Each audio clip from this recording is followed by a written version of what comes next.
My next guest is without doubt one of Ireland's best loved entertainers. She has enjoyed worldwide acclaim for her performances and recordings over the last 40 years.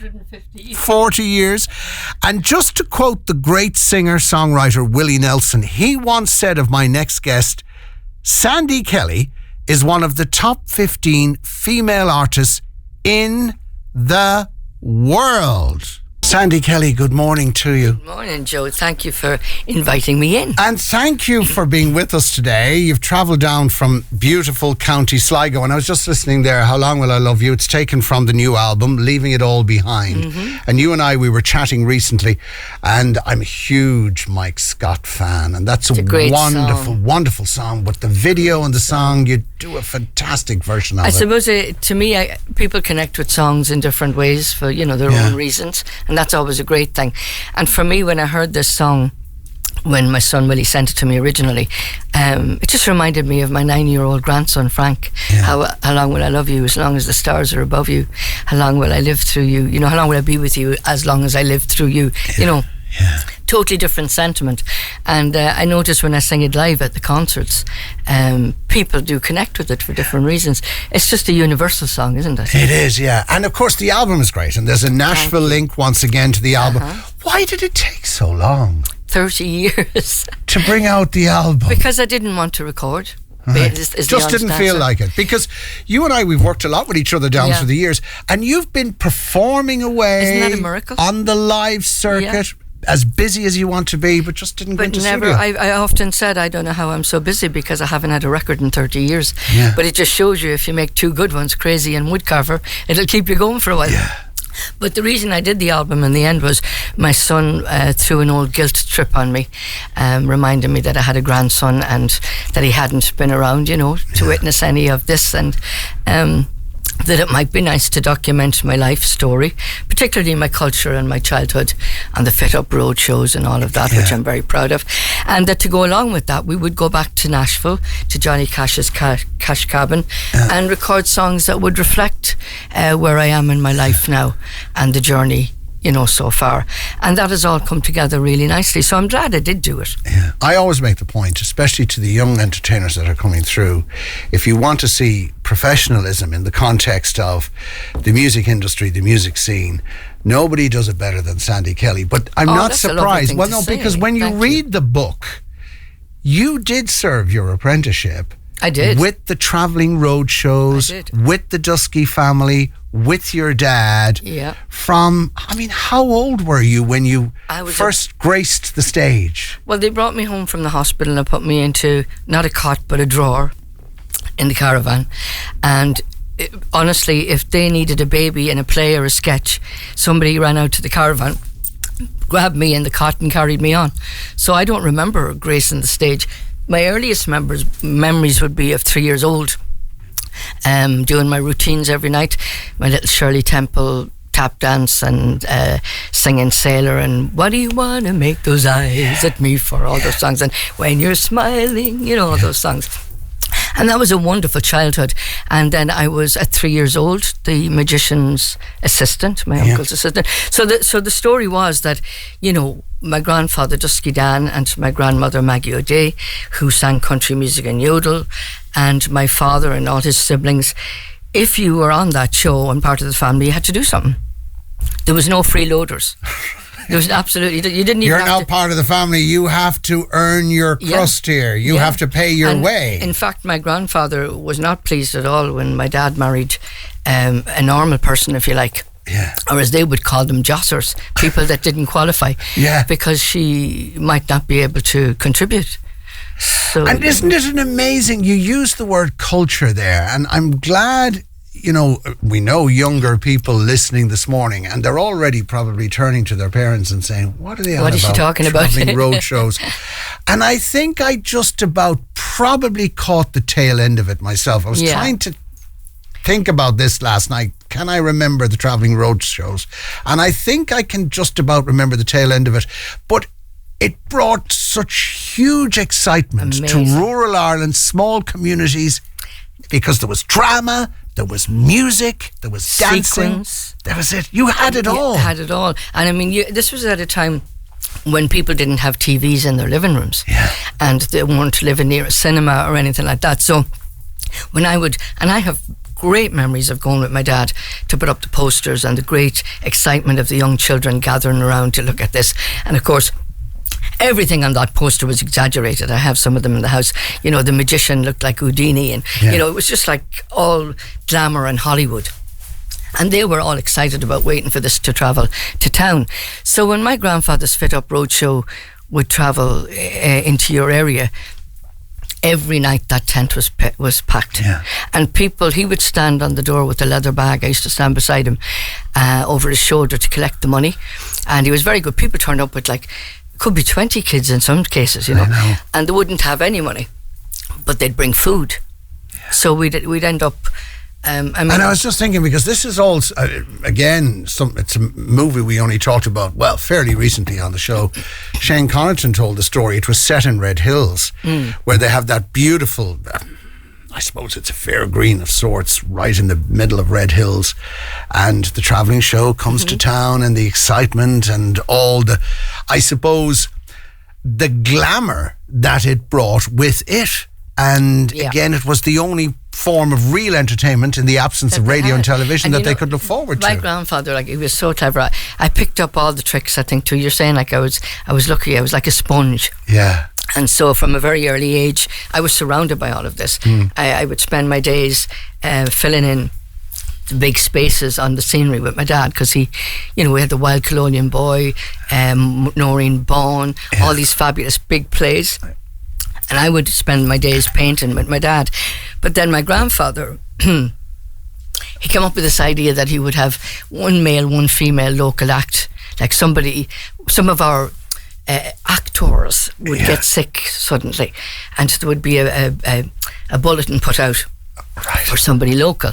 Well, sure, of course the place was going to be packed. They wanted to see Mick and Jim make a right idiot out of themselves. Paddy Joe is on stage tonight with the Dusky family. Yeah. And when people read the book, now I don't want to spoil it for people because it's a beautiful read. And when I was reading your story, first and foremost, to remind people, and you will be reminded in the book, you've had a wonderful career. You continue to have a wonderful career. You represented Ireland in the Eurovision Song Contest. We forget about that at times. And also, I think of Taylor Swift now when I think of you. That's initially, a strange comparison. Well, because you started out on the pop scene, she started out on the country scene, and you wanted to cross over after a period of time from pop to country. She went from country to pop, as we know. Some would say there's still a tinge of country in there, but you've admitted clearly in the book, for example, you didn't want to record any of Patsy Cline's songs because you made it quite clear to your management at the time, I'm a pop singer. Well, I was crossing over to country at that time, but I wanted to cross over to Linda Ronstadt, Emmylou Harris, that kind of thing, more rock chick type thing. I imagined myself running around in tight jeans in Cavan, singing all these songs for people whom I didn't know at the time, didn't really want to hear them. But again, you make the point in the book too, and you won't mind me, we know each other well enough, I can use this word. You were quite raunchy in your routine, and also when it came to publicity or what have you. So, I mean, you were well ahead of the rest on that front. I think I was Shania Twain probably 30 years too soon. My skirts were too short, my shoes were too high, and I suppose that was coming from the pop background, Yes. And that really didn't work great because you were way before your time. Well, also too, it really wasn't what Irish country music fans wanted to see. I remember Pascal Mooney coming up to the stage to me one night and saying, I'm not sure there's any female artist in Ireland that lifts their knees quite that high while they're on stage. And that's in the book. So Pascal, if you're listening this morning, that line is in the book. Pascal was a huge help to me. Yeah, of course. Great mentor to so many artists. Still is. There's no doubt about that. And then, so that transition. Look, again, in this book, and you talk about it quite openly, and it's not unusual. The music business, look, we talk about it all the time. It's a tough business. Very tough. It can be very, very lonely at times, for people who are in the game, and you can become quite isolated. Sometimes things work out, sometimes they don't, and then you've got to pick up the pieces and start again. And pardon the pun here, but you could quite literally write the book on that front. Really, and you know, and you're saying it's lonely, but you can't bring your audience home with you. You know, you go from meeting people that you've known for years and years, and people, as you know, country music followers are very loyal. They are, and they stay with you for years, and you miss that, and you can't bring them home. And anyway, you'd be too exhausted at the end of the night probably to do that. But then on the other side of it, the business side of it, I suppose I was so busy when I became successful that I trusted a lot of people around me to take care of my career and my money. The same old story again, the business side of it, because you're too busy making music and performing and touring. And again, you see, the thing is, Sandy, you did it all. I mean, you had the TV shows. We all grew up watching the Sunday night TV show. I often talk to people in the business that, you know, if you look back on YouTube, people will see firsthand how not only were you able to produce the goods on stage, but also in front of the camera as well. Some of those shows were beautifully produced. And big budget shows too. Yeah, big budget shows. The orchestra was in with you and all of that sort of thing. And then the American side of things, you know, the success you enjoyed in the US. You've told the stories many times. Glenn Campbell, Willie Nelson, Johnny Cash, this unique relationship with Johnny Cash. I was blessed, but I suppose running alongside that, going with what you started to talk about, the difficult side of our industry. That's all the part of the industry that we're supposed to show people, and that my grandfather would have installed in me as a child, that you don't wear your problems or your troubles on your sleeve, you entertain people. So when I came back from America, or prior to going to America, I didn't talk about the reasons I went or what happened while I was there, or what happened that you know, that prompted me to go in the first place and leave another TV series. I was offered another series. The reason was money.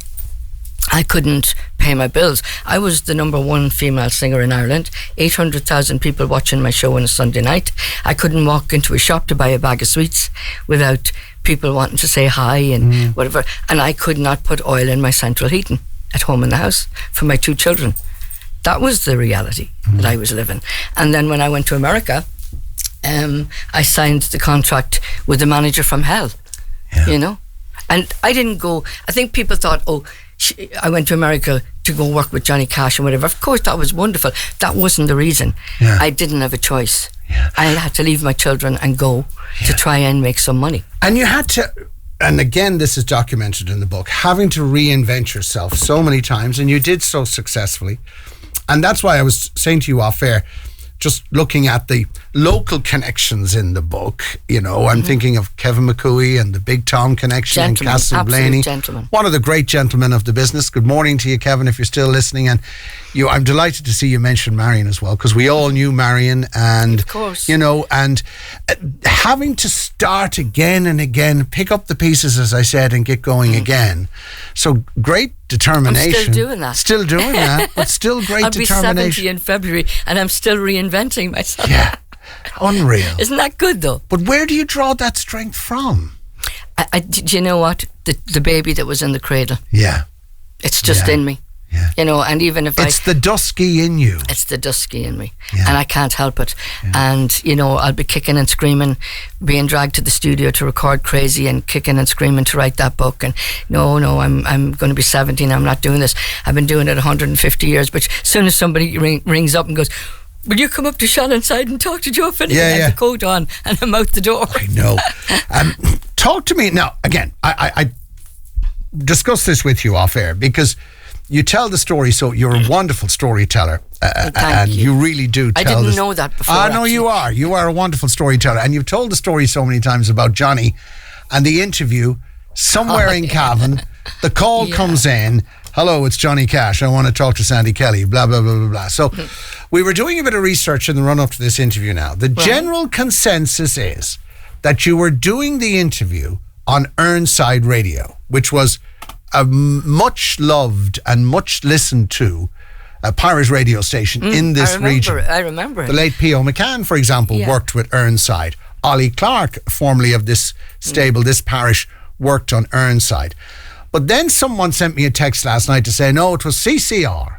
And then others said it was Breffni Radio. So what we're saying to people this morning is... I would love to know. Well, you can briefly tell the story. You're doing an interview. You can recall, you can remember...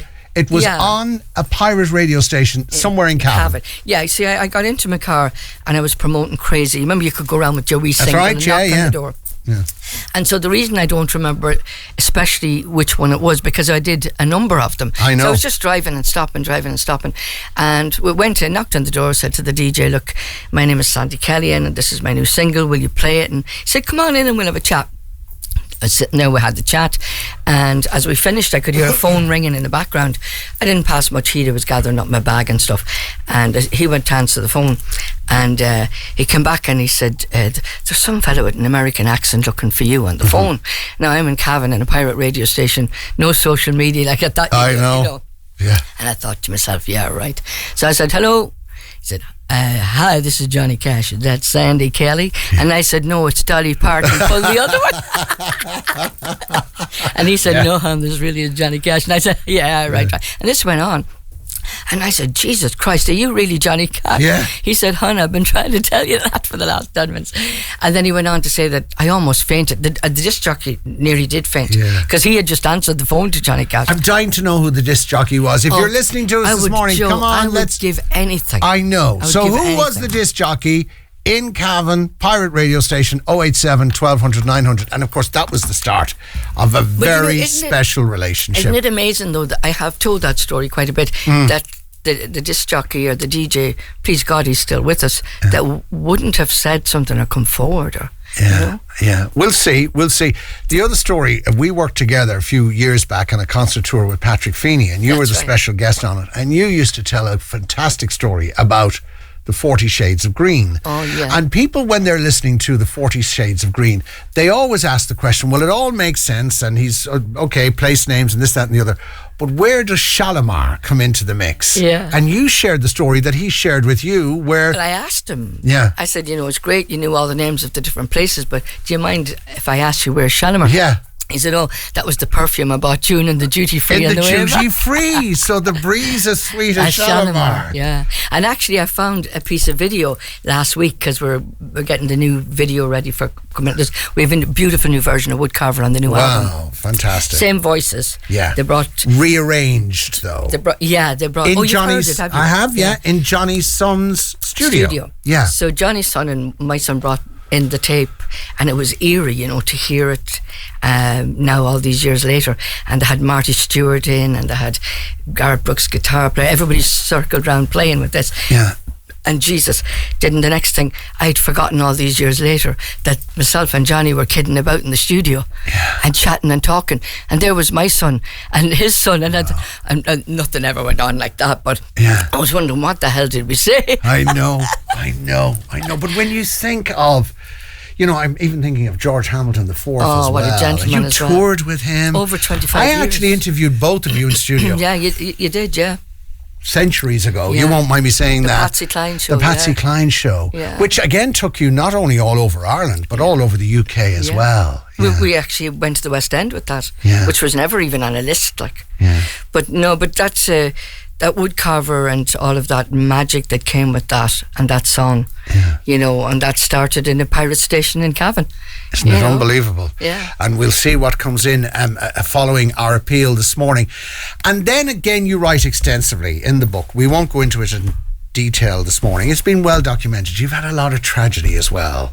Yeah, I suppose so has everybody, Joe, Yeah. That's life. And tragedy is something that you either you become a victim or a survivor, and thankfully I am a survivor. Yeah. And some of the tragedies that have happened in my life, say my mother being having a brain tumour at a very 39 years of age, and we had to nurse her for 8 years, but the symptoms that my mother presented with when I was only 16 years of age alerted me 2 years later that there was a problem with my daughter. A brain problem, but totally unrelated. I know. But when I brought home my newborn baby, life had taught me, this tragedy had taught me to recognise it in my daughter and get help. And back then you had to really have a path worn to the hospital to get help, because I was told I was an over-anxious mother, and, you know. And you've been a great advocate. I know already people are calling in to say that you've been a great advocate in relation to, I suppose, using your own story and your daughter's story in, it's a story that so many families and individuals can identify with. Joe, I'm aware that I'm a yappy person and I can talk for Ireland, but not everybody out there has that ability. And so I feel that the very least I can do is talk about the things I've experienced, if that can help somebody else. And there are a lot of people out there that need help. Yeah, and of course, a perfect example is a call that came in when the word went out that you were coming into studio this morning. Joe, the best of luck to Sandy from her special friend Martina Moore in Athlone, listening this morning, and her wonderful, wonderful mother Mary is also listening. What a great woman. What a great carer Mary is. And what a great advocate, and a great like yourself, and a great spokesperson. They're very good friends of mine. Absolutely. Now, the good news is, ladies and gentlemen, the new album, which is out now, Leaving It All Behind. You're going to tour the album. I'm going to bring with you some of the great songs from your songbook. Yeah, we're going to put together a show. We're going to tour in March of next year, 2024. And we're going to put together songs that I had done already, you know, songs from the past, stories from the show, some, you know, little bits and pieces from the show. Yeah. My grandfather's show. And then, you know, also then all the new stuff and how that came about and stories from the book. And I'm delighted to say we'll be touring all over Ireland, but we'll be in the National Concert Hall on the 11th of March. You're good. That's made for you, Sandy Kelly. Well, it's a bit daunting, but I've been there before. I know. But it's a bit daunting. And so the National Concert Hall is? The 11th of March. All right. So put it in your diaries now. Get your tickets now. Just go to the National Concert Hall website. And then you take it across the country. We go countrywide then. Right. So, and hopefully then off to the UK for the odd. My son Willie, he works for Midnight Mango. It's an English agency. Right. So he's doing all the bookings. Right. Well, and actually, when translated, he's telling me what to do these days. Good man, Cats Willie. in the Cradle. No better man. No better man. And the book, which is a fabulous read. It really is, ladies and gentlemen, because there are so many wonderful aspects to Sandy's career and to her life. But the fact of the matter is, you're as honest and upfront with your story. You know, Michael O'Brien, which I have to mention here, asked me to write this book, and sadly Michael passed away suddenly last year. And that poor man, I must have driven him demented because he dragged that book out of me. And he was such a guiding light. And I sent him 7 chapters eventually, and I said, Michael, I'm embarrassed to send these to you because I've never read a book, never mind written one. And I sent them to him thinking he'd send them back, but he rang me crying. I know. And he said, Sandy, it's beautifully written, he said, Sandy. It's so honest. It is. And Joe, well I have done. a couple of local things coming up. Absolutely. Fire ahead. Absolutely. I'll be in Mulvey's book and gift shop. In Carrick-on-Shannon. In Carrick-on-Shannon on Saturday down there with Pat at 1 o'clock. I'm really looking forward to that. Of my last 2 dates with Michael English, I was touring with Michael. Galway Town Hall Theatre on Friday night, and the Clonmel Coach Hotel on Sunday. And I'll be popping into some bookshops just kind of randomly in Galway on Friday and taking a wee walk about Charlie Burns, Dewberry, Easton and Kenny's. So I'll be out and about signing books. Well done, signing copies. And look, if there's anybody out there that wants to invite me to come to their shop and do signings or whatever, I'm just at the end of the phone. Absolutely. Or you can make contact through us here and we'll put you in touch with Sandy. Sandy Kelly, In My Own Words, out now. You can't miss it because it's beautifully presented. And well done to all at O'Brien. And the album, Leaving It All Behind, is on Celtic Note. Right. And all the dates and all the information is sandykellymusic.com. All right. And just before I let you go, lovely to hear Sandy being recognised as the special person she is. We danced to her and her wonderful band in the Annalee Hotel. It must be nearly 50 years ago. Not quite, but not far from Joe, it is 50. Oh, jeepers.